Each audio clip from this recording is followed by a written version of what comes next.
paradise. Awesome. Here we are. We're live. Good, We're going to be good. live in a second on Instagram. Good morning, good afternoon, good evening to all peoples around the world. It is another pleasant day in God's universe. And let's see, Kiltz YouTube is not on because Kiltz has been kicked off because of someone's comment that got through the filters, but just the system. It's all pleasurable in one way or another. Like two people will send them out to 10 people and send them out to more people. And today we have Dr. Abs with us to share his mighty message of health and wellness through a lifestyle that isn't what we're taught, and completely opposite. Dr. Abs, how you doing today? I'm very, very well. It's unfortunately probably not as sunny here as where you are, I think, because I'm in very gray London, unfortunately. Yeah, well, I'm in Florida, which has been a little cold, but it's mostly sunny, and I was in Southern California too, and it was sunny and warm, but yeah, we're still bright-eyed no matter what the weather is outside. We can't let the water keep us down. We got to be up no matter what's going on. Definitely. And, so let's get everyone to send out the message. Kiltz is off YouTube, but Ali is going to get that back up and running in another day, 2 or 3, and we're not going to let that put us down. We're going to keep on sharing. Interesting enough, hopefully got Dr. Nelson coming back on with us. I got a message from George this morning about a 43-year young woman who just had twins after going carnivore from being vegetarian for years, and so it's a message we're sharing around the world. Wow. And it's great. Dr. Nelson, welcome. How you doing today? Good morning. Good morning. Yeah, Ali is I had here. to restart the computer because I had no sound. Well, we got your sound back, and maybe we get a little Dr. Abs energy this morning. Tell us a little bit about what motivates you and what got you into this crazy carnivore keto lifestyle and helping people heal by non-standard approaches. Yeah, of course. So for those of you that don't know me, I originally started as a dentist. And I just noticed things in my patients, that didn't quite make sense. And eventually from that, I ended up trying to study nutrition a lot more. I think one of my biggest heroes in life is Weston Price, who's, of course, sadly is no longer with us. But his work is still with us, and it's incredibly important work. And he wrote a very famous book called Nutrition and Physical Degeneration. And it's one of the most fantastic health-related books out there that anyone can use to understand how important. Yes, exactly. There we go. And I like that there's bookmarks in there as well. Yeah, it's written all over it. Got everything going on in there. Fantastic. Yeah, that book changed everything for me, and it made me realize that, and this is obvious, but it never really occurred to me in a profound moment. It made me realize that we don't treat a disease or a condition with drugs. We simply manage symptoms and potentially create more symptoms. Treating root cause is something entirely different. And, once I started studying that, everything really changed. And now, I do a lot of cosmetic work. I do a lot of longevity work. So my dermatology at the minute right now is at the Royal College of Physicians in the UK. I'm doing also anti-aging medicine, metabolic medicine as a postgraduate as well. So I've got a lot of different interests. I retired from dentistry, but I still talk about it academically. So there's a brief nutshell of my fingers in many different pies here. Pro health, pro healing, pro wellness. I mean, that's really the approach you're sharing. Absolutely.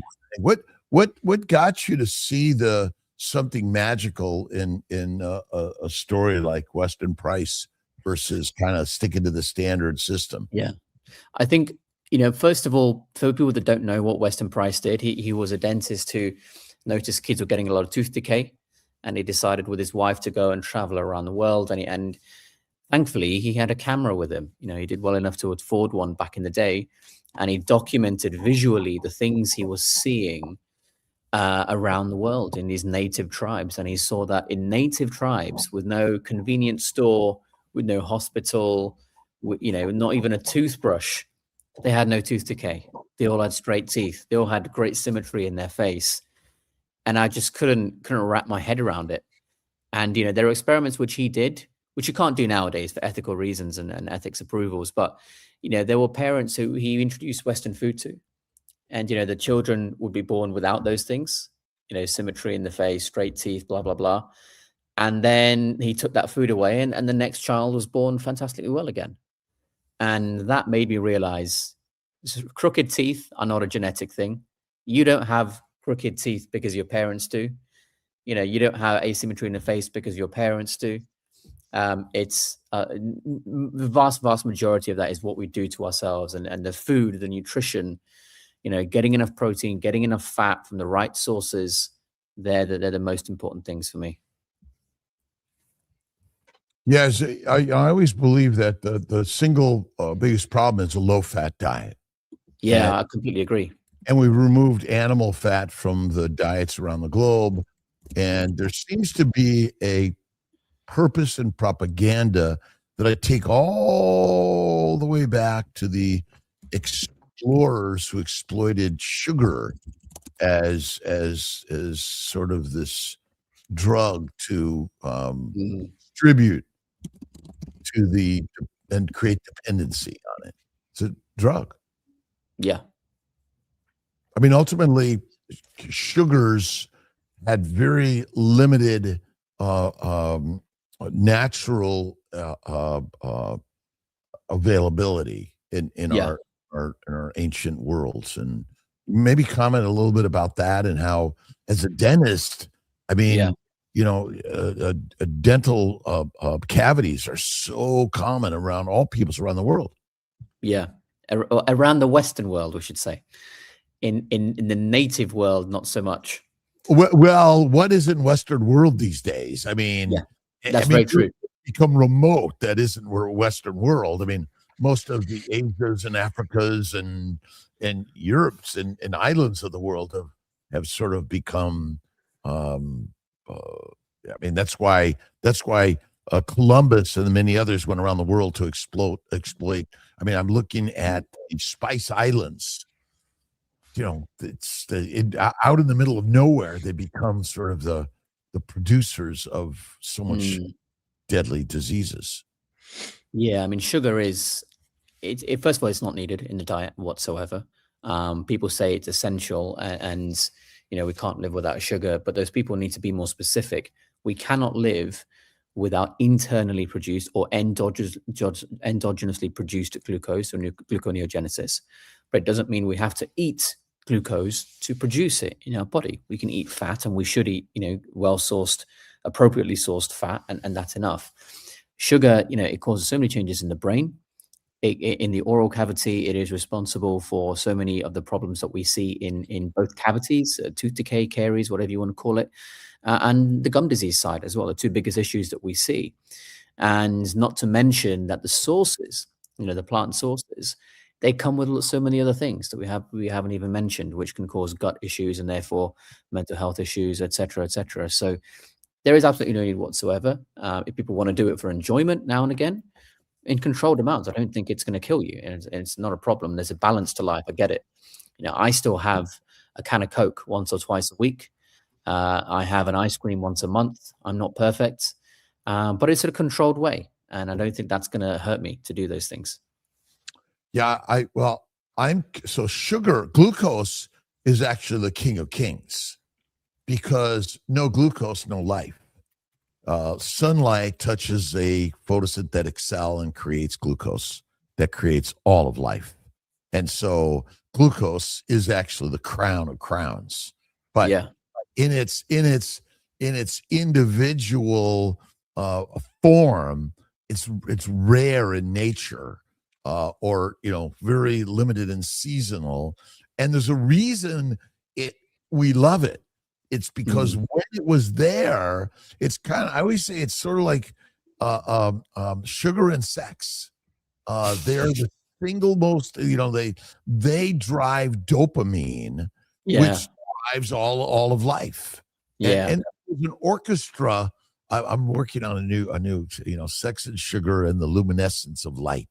and basically this explosion of a photon from infinite light years away touched a molecule on Earth and created glucose.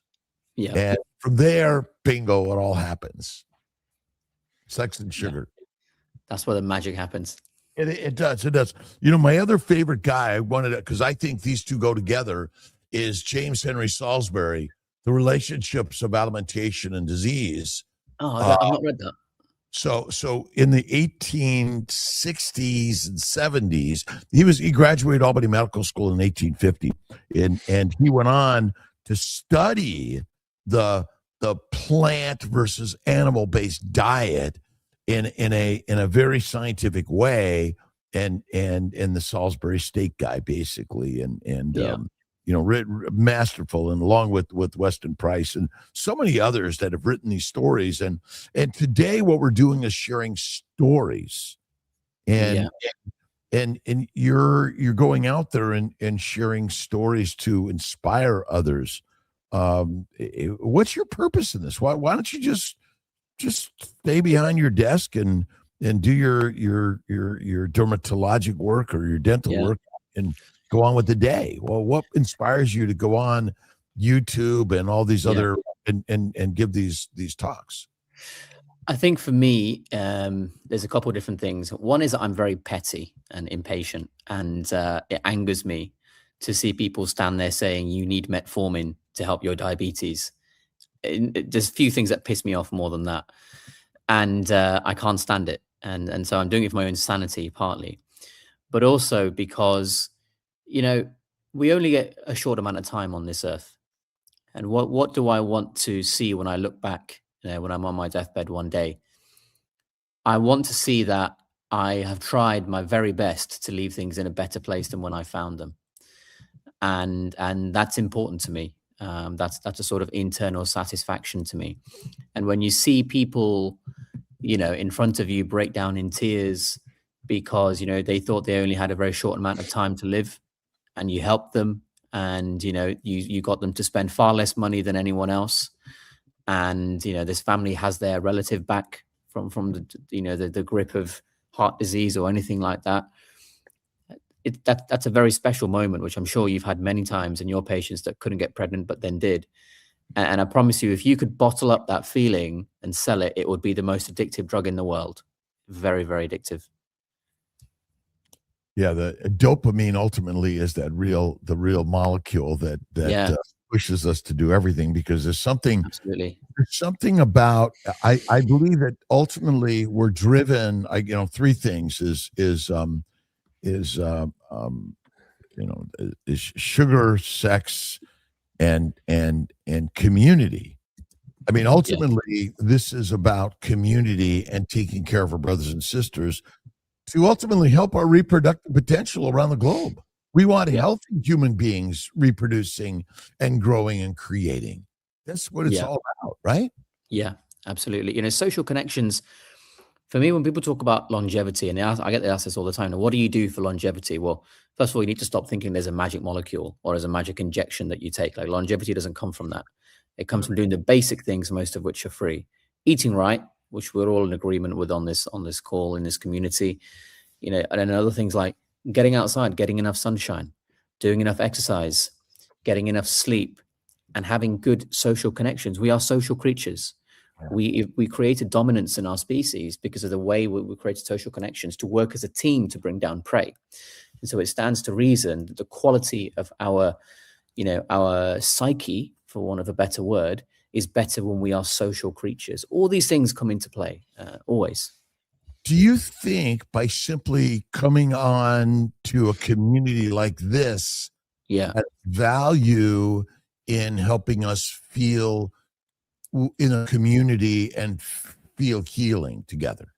Absolutely. Anytime you have people working towards a shared goal, I think that creates a sense of community, and that creates, I don't know what you would call it as a technical term, because I'm not a psychologist, but it will create something in the mind, right? That you won't get if you're just sat in a room by yourself all day, every day.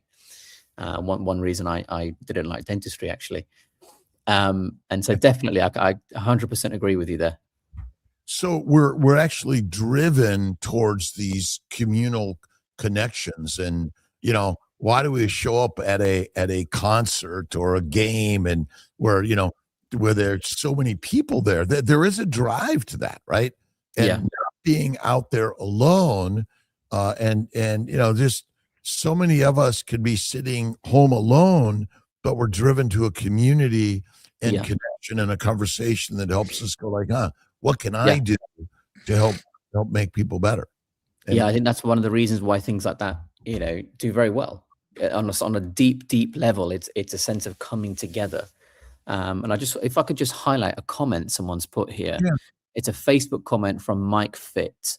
He says GLP-1s, so for those that don't know, that's like Ozempic, Mounjaro, Wegovy. They affect dopamine in carb addiction, alcohol, and drug addiction. And he's absolutely right. They do. And people that eat and get the release of dopamine, for the way they are in their life, when you give them this drug and that only source of dopamine then disappears, that's why some people get severe mental health issues from these foods, from these drugs. And I think it's a very very good comment that Mike made there.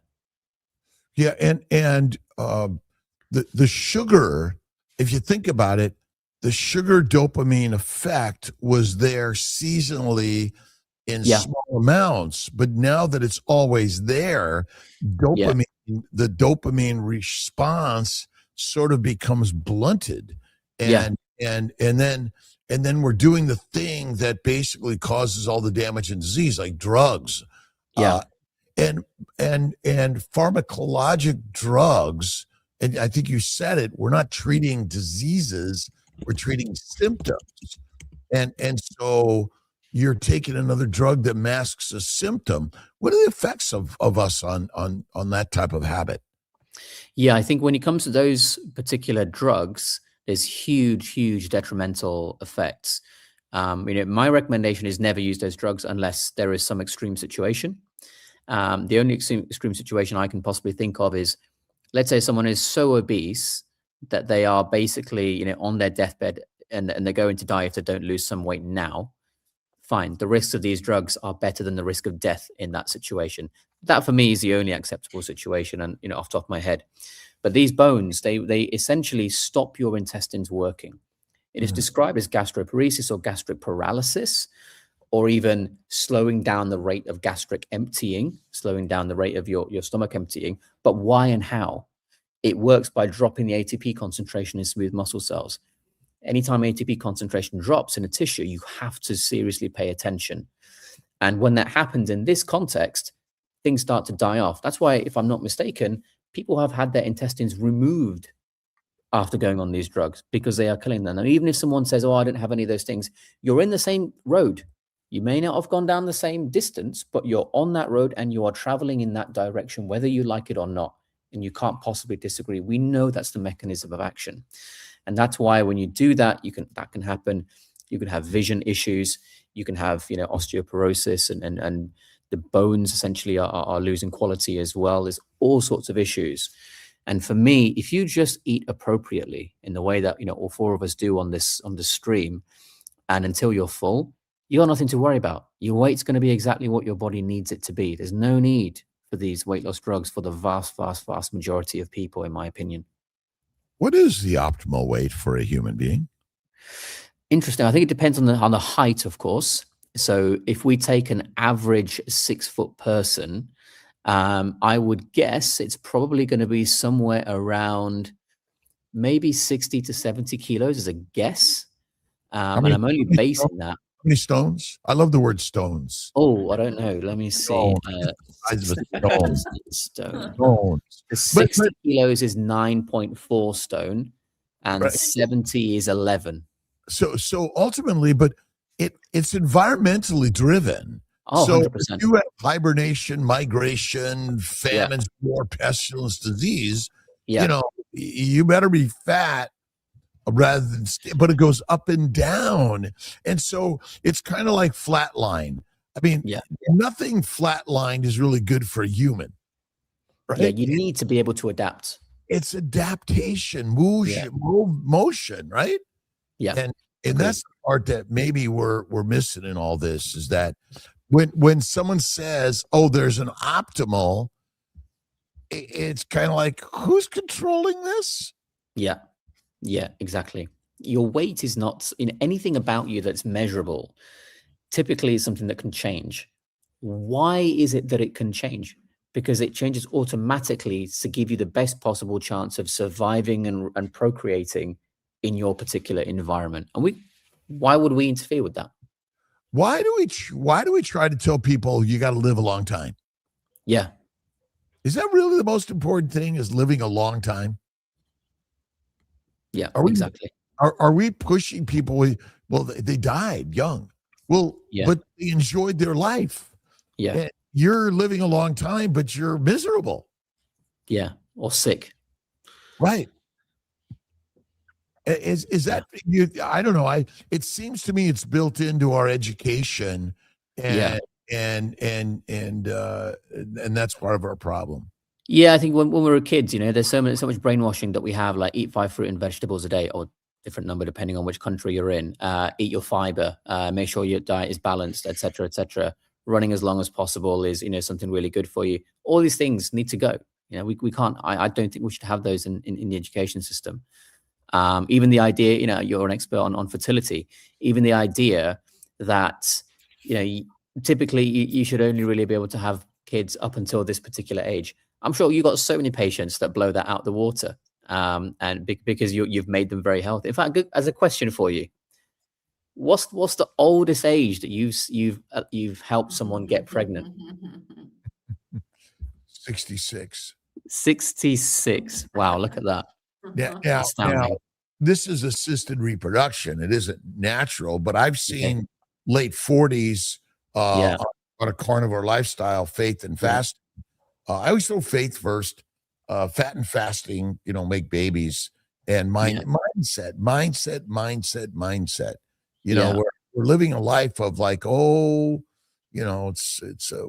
basically believing in misery rather than beauty of even the hardship and all of this. And that's the thing I'm seeing more than anything. Yeah, I mean, we're told. I mean, I was taught in school, university, you're not having kids at that age. So yeah, you've completely destroyed. Well, why do we tell people you need to postpone childbearing and wait for some right moment? I mean, what other animal says, honey, let's wait, and let's get a nice cave or a nice nest, and we'll wait for all these things, and a birth control pill. Yeah. Is that another, the pill?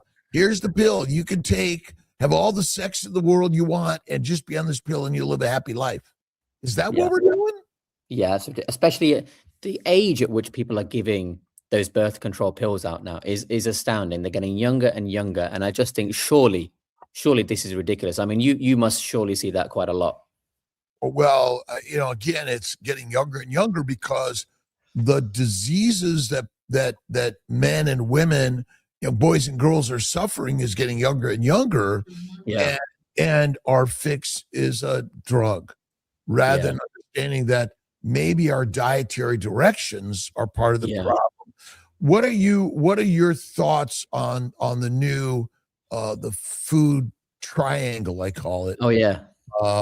In America? And I mean, is there really a change, or is it it's just another marketing opportunity to claim something that maybe isn't true? I mean, it's better, but it's still not good. I think that's probably the easiest way to describe it. If I had to pick between this and the old version, I'd pick this, but it still wouldn't be what I would draw from scratch, put it that way. Well, what is it? Tell me, what is it you think you like, or you think that's a little more valuable than we were talking about before? So I think if I'm not mistaken, there's a little bit more emphasis on the meat, which is good, in animal-based products. And I think there's a little less emphasis, again, I can't remember off the top of my head, but I think there was a bit less emphasis on things like bread and grains, which, ideally there should be no emphasis on that whatsoever, but I'll take less rather than more. Yeah. So, I mean, I see the top left is, encouraging, they got pictures of steaks and eggs and cream and butter and those sort of things, which is certainly better. And it's a good direction that we're going. We gotta take whatever we can get in all this and claim some positivity. It says, it's at 4 to 5 servings of this and 3 to 5 servings of this. I mean, are we just pushing too many servings and that's our biggest problem?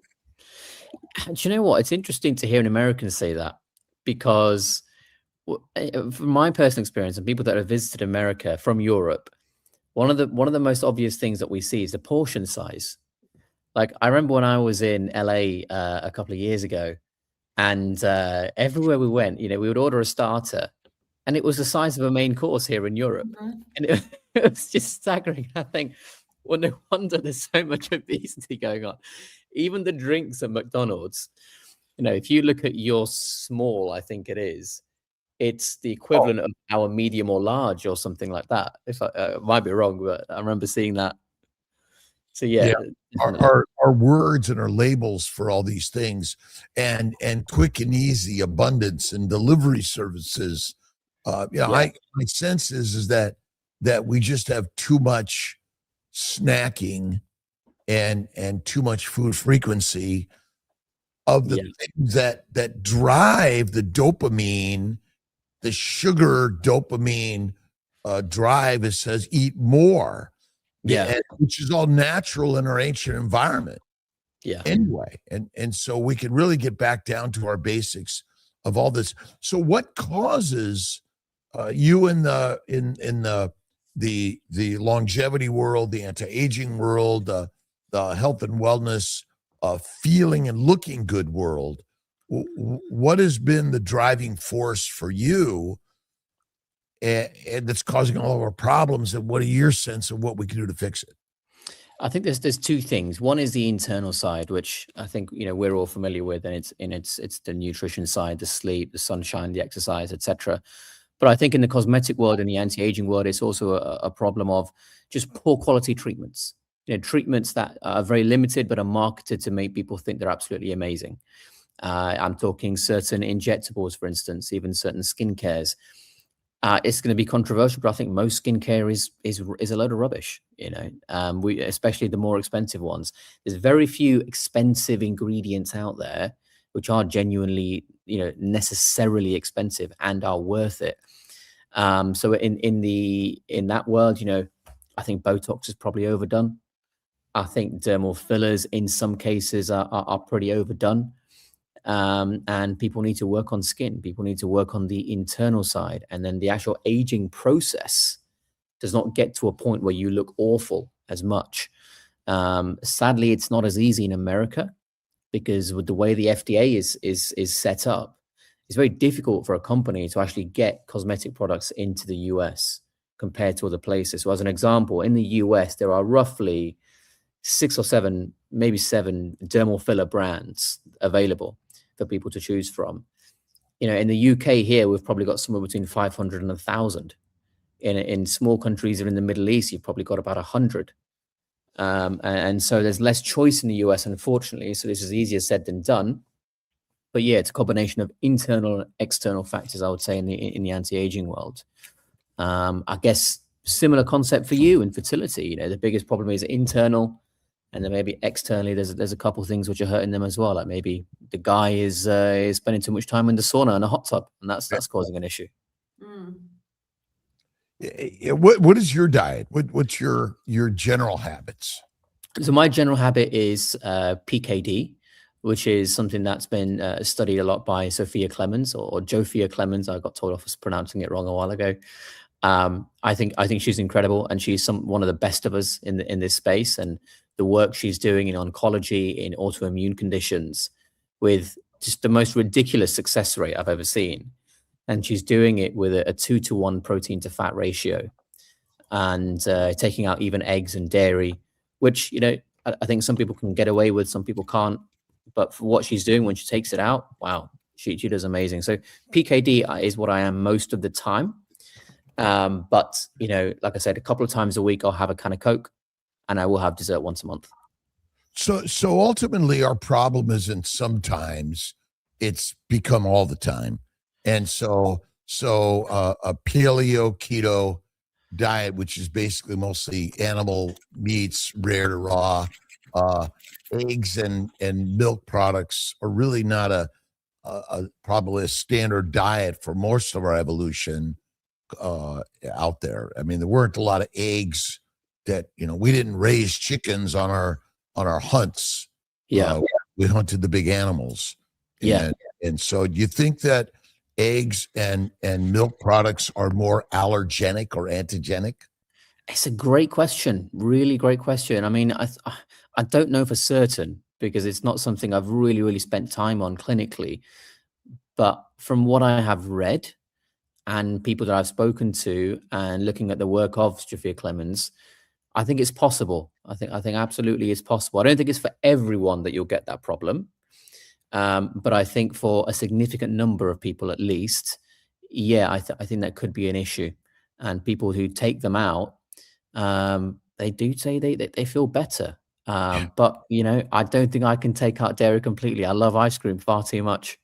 I'm with you. I'm a bacon, eggs, butter, beef, Kiltz's ice cream and salt, one meal a day. That is the way. And again, I tolerate it well.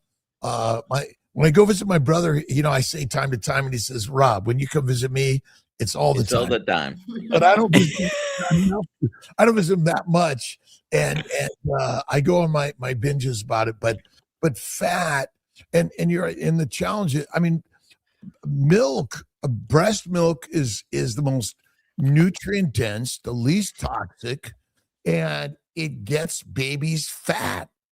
Yeah.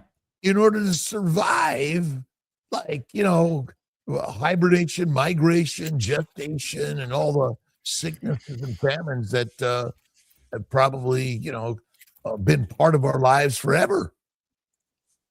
Yeah. Yeah. Well, Dr. Nelson, I'm curious, what about yourself? What's your sort of main diet? Mostly carnivore. Yeah. Few things here and there, not frequently as well. Yeah. And what about dairy and eggs for yourself? Well, the month of January, I haven't had much dairy because a couple of people in the Kiltz tribe are doing the lion diet. Okay. I haven't been as faithful, so I did have some cheese when we ate in the good Catholic. Forgive me. This past Saturday, we were in San Diego, Dr. Kiltz and I won't rat him out, but I did have some cheese. I had some cheese, and there was some honey on the plate, by the way. I did a little bit, a small amount of honey. Yeah. I think I had some of the fried cheese, but no honey. But the fried cheese, amazing. But I love raw cheeses and raw milks and raw butters, but I don't have them very often. My primary is fatty, rare to raw steak with salt, and that I think is the primary. And that's what are you finding? And then the communities around the globe and the people you're meeting and communicating with, are they like, Dr. Abs, you're crazy, or, you're crazy, but wow, or, where's our kickback, and how are we finding more and more people that go like, whoa? For me, it's a mix of both. If it's in a quick conversation, they'll think you're mad, you're crazy, you're an idiot.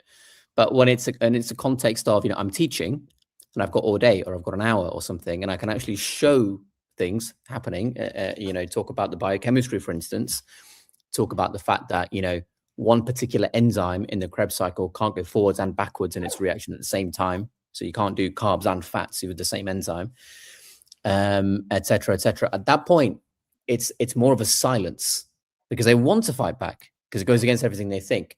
But they can't find the words, and they can't find something to pinpoint me on to say I'm incorrect.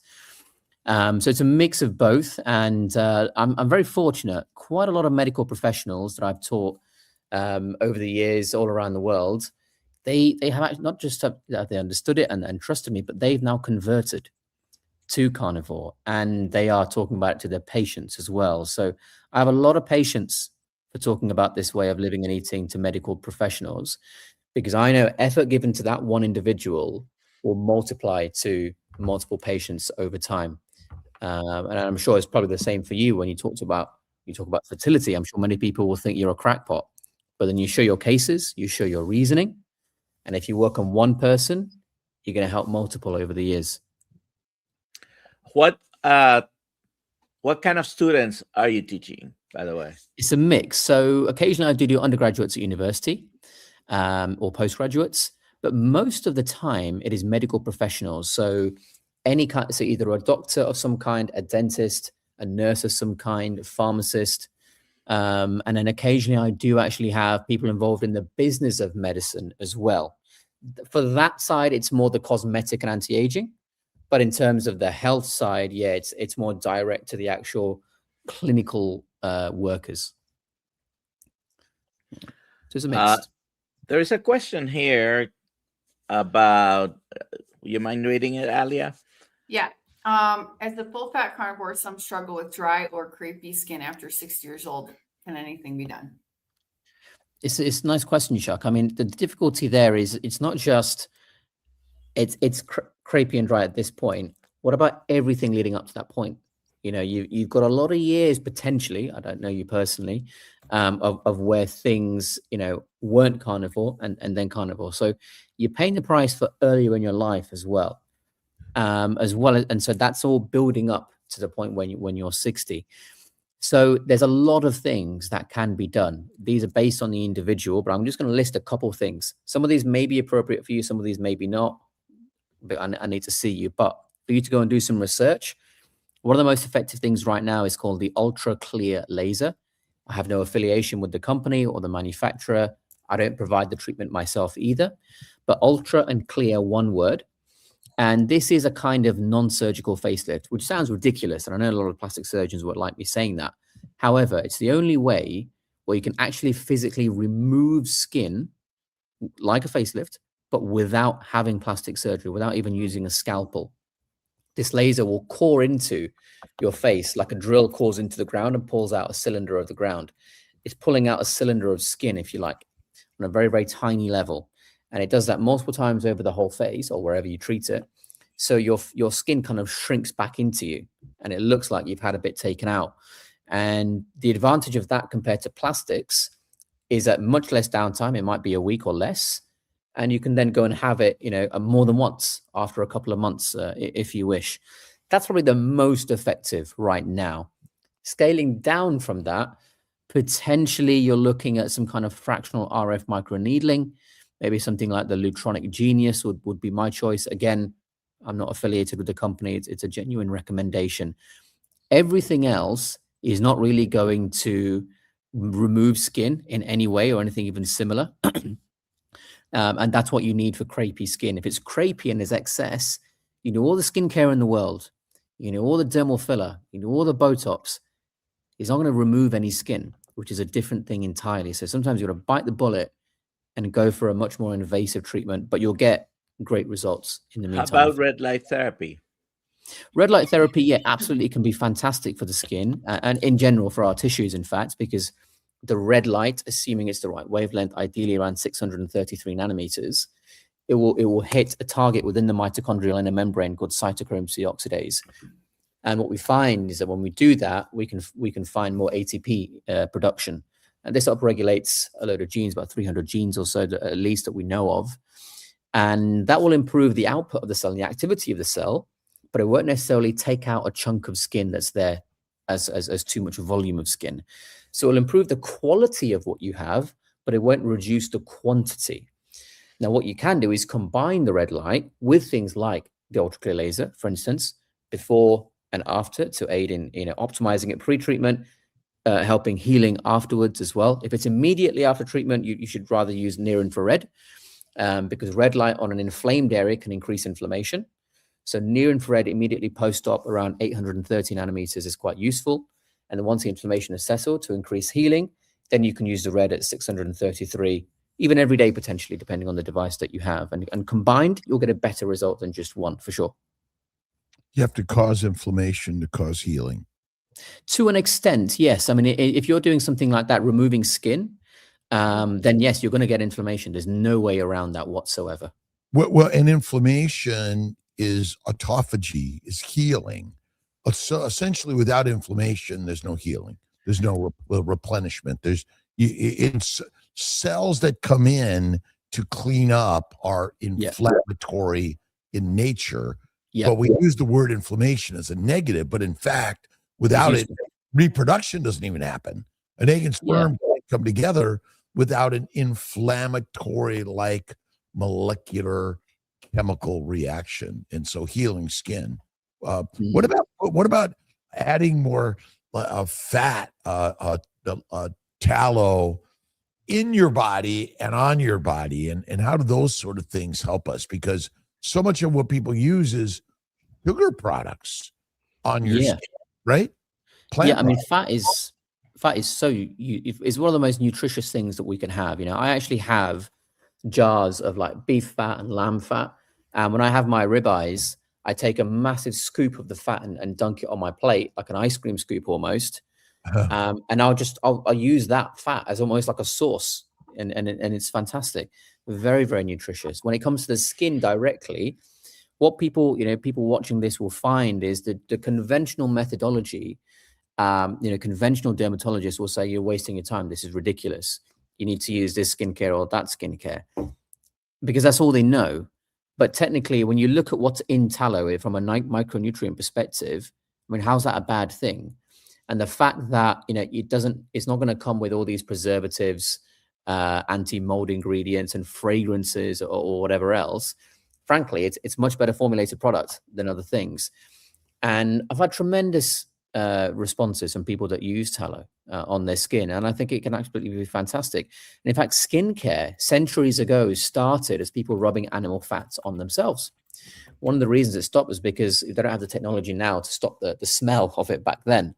So it's a bit of an issue. But that's how skincare actually started, if I'm not mistaken. People were using animal fat. So I think it could be a great thing. But just, ignore the people that say you've got to use this 300-pound serum or dollar serum or something like that. It's not necessary. What you do on the inside is far more important. And if people don't even want to use skincare, by the way, here's a tip. Some of my patients don't use skincare of any kind at all. And instead, they use an LED mask. Because when you put skincare ingredients on your skin, fine, no problem, no harm. That's great. The cells will use that ingredient and then they will do some activity. Fine. You got to keep putting that on. That's okay. But it doesn't necessarily change the rate of aging. Whereas when you use an LED mask with near infrared to unblock the oxidative phosphorylation chain with photodisplacing nitrogen species, and you reduce that inflammation there in an appropriate context, and then the red light can optimize the mitochondrial function, that is something skincare can't replicate. And if you just do that, why wouldn't the cell and therefore the whole tissue improve in quality anyway? So I put a video out recently saying the laziest way to improve your skin. And some of my patients do it, and they use LED technology. So you worked with us a couple of months in within the community, the Kiltz Track community, and you mentioned a mask at that time, not affiliated with you, but sure. What mask was that? Sure. So I still maintain my recommendation for that mask, and it's called Style Pro. I'll put it into the comments there. It's style without the E on the end, and then PRO, so it's all one word.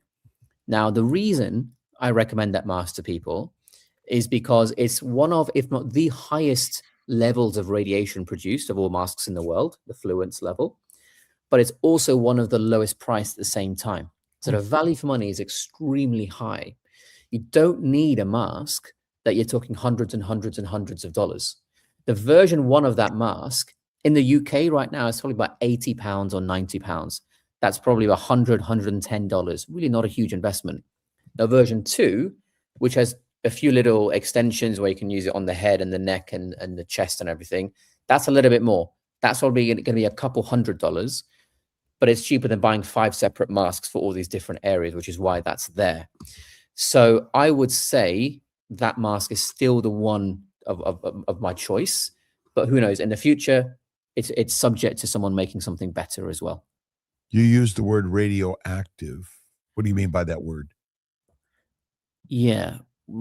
Did I say radioactive? I think maybe some frequency. Maybe I thought you said radio, but it was. What do you mean? You mean the frequency of the light?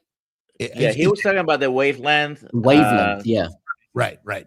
Yeah, Radio waves, essentially. What you're exactly. So people that don't understand that, what we're saying is, you can't just say red. Red doesn't mean anything. Red is actually a spectrum. All lights that we see around us is a wave. Got it. You know, a blue wave might be very short. A red wave will be much longer. So we define colors by numbers, basically. And someone was asking about frankincense and tallow. I think I hit that out. There you go. Yeah. I mean, a little bit of small amounts of a plant oil in tallow. It depends on the oil, because, for example, I'll give you one example. Lavender is quite irritating to skin, and you know, you should try and avoid things like this. And so you've got to check what extracts are inside there. I'm not an expert on frankincense, unfortunately, so I can't really answer the question. But if it was me, I would rather have just the bare tallow on its own. And if you're gonna have some kind of scent in there, I guess, you know, the less there is, the better. You know, I would rather have the tallow scent free, because that's going to go over a wider area, and instead just use a small amount of a fragrance or an aftershave on one particular small area instead. Because yes, I don't know what's in those aftershaves, of course, but I'm putting it on one tiny area instead of putting it all over my entire face and neck. I mean, we live in a world with many things in what we breathe, drink, eat, and we have in our local environments, which you can mitigate some of those things. You can't mitigate all of them. Yeah, sure. But you can minimize the things that you directly put in your mind, in your mouth, and on your skin, and direct them to things that are least toxic, and most healing. Yeah, absolutely. I mean, I know a lot of people are worried about, you know, electromagnetic frequencies and things. You know, if there were none around, we'd be dead. So you shouldn't eliminate all of them. You can't eliminate all of them. It's all over the universe. In fact, you know, we have remnants of it in microwaves. It's a difference between ionizing and non-ionizing that then affect the atoms that make up our matter. That's the issue. Too little and too much oxygen is not good for us. Too little and too much of anything exactly has harmful effects on us. So there's a meetup coming up June 13th in Great Britain, and maybe we'll get Dr. Abs to come and join us. Yeah, absolutely. I think I've already your invitation there. It before. Sorry. Alia mentioned it to me before, so I've already blocked that out in my diary, and I'm looking forward to it. And then you two will be podcasting the next day. Absolutely. Yeah. Okay. Should we get the rest of these questions real quick, Dr. Kiltz? Just do it. Right. Yeah, absolutely. How does dietary cholesterol from animal fats fuel our vitamin D production? Well, you need cholesterol to produce so many things in the body. And it's going to be, you know, testosterone, as an example, is going to be one. And we're using 25-dihydroxy in order to produce to get to vitamin D level. So it's useful for pretty much every single process. You know, we're made of cholesterol. So if we don't have enough, it's not just vitamin D that, you know, could be affected. It's everything about us, our entire lifestyle, I would say. You know, it's an interesting question that you can live on a plant-only diet for so long, I imagine. Yeah. And you know, how many people's live a long time on purely plants with no eggs, no cream, no butter, you know, no yogurt and things like that, because you get something from those things that you don't get from plants. I mean, really, we don't have any long-term civilizations that function only on plants. Would you agree? 100%. 100%. Look at the Maasai. Weston Price wrote about them. When they split to mainly animal and plant-based, look at the difference. The height, the strength, the longevity, the disease speaks for itself. And a vegetarian culture is not a vegan culture. It's very different. Yeah, I think so. Yeah, I think nowadays it is a bit of a spectrum, isn't it? And how people want to, where people want to be. Yeah. Yeah. Next. Okay. Let's see. The strong carnivorous. Why would someone who has been on carnivore for 2 years still sporadically suffer from terrible calf cramps at night? They do take magnesium regularly. Interesting question. It's very, very individual. It could be a lot of different things. I can see in that picture, there's someone that clearly likes to train a lot. Now, if you're someone that's training every day, you're putting a lot of stress in terms of your requirements from your diet. I personally wouldn't train every day. I've no idea if this person is, but you've got to take rest. You've got to make sure it's not just magnesium. You take sodium, potassium, magnesium, calcium, all these things all together. Are you eating enough, et cetera, et cetera? Rob, I think you've got something to say. Physical stress. Again, a car, more miles, more maintenance, and faster junkyard. So we think we're never supposed to have anything happen to our body, but in fact, life in and of itself is danger and deadly, and so absolutely, yeah. So take rest. When you're training, don't train every day. Make sure you're having a whole range of the micronutrients. Put plenty of salt on your food. If the salt tastes good, keep it there. If it tastes too salty, obviously that's your limit. And there's a lot of different individual things that you can do. Jimmy, thank you for your super chat. Dr. Abs, how would you deal with H. pylori and an ulcer aside from a species appropriate diet? Oh, good one. So, typically what I was taught in university, you can, this is not something that I would suggest, but typically we can look at something like proton pump inhibitors, like omeprazole. They are used to induce the stomach acid. But that's, at best, that's symptom relief. You're not necessarily treating the root cause. Some people will jump to antibiotic cocktails, combination of things like maybe clarithromycin, amoxicillin, metronidazole. These are to target the protein synthesis in the bacteria and the integrity of the DNA. Some people will jump to bismuth subsalicylate. That's a direct bacterial agent and prevents the bacteria from adhering to the lining of your stomach, while also providing a sort of protective coating over that ulcerated tissue. But you need a good mucosal barrier. So some people will suggest that, broccoli extract in short temporary periods can help because you've got sulforaphane that's coming from there, and that can induce phase 2 detoxification enzymes inside that gastric lining. But I don't think you need to do anything specific. Make sure you've got plenty of the fat, and I think you should be good. Make sure you've got plenty of the B vitamins as well. What you mentioned is actually the bacteria is so fastidious to get rid of that what you mentioned was the combination that is used. Triple antibiotics, Pepto-Bismol, PPI, all together, and you have to do it for 2 to 4 weeks because it's just very fastidious to get rid of.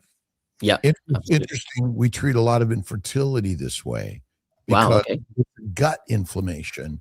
We're not defining it as exactly H. pylori, but basically the gut microbes flourish in a low-fat diet environment.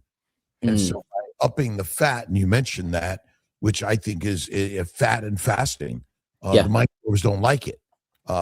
We're feeding basically the microbes in the gut, which basically fermenting and making the alcohols, the aldehydes, the heat, the gas, and the methane, and all the things that are harmful for us. And absolutely. Alia Wells asks, what do you think about not washing your face? And I would add, and if you do, would you say regular soap or what?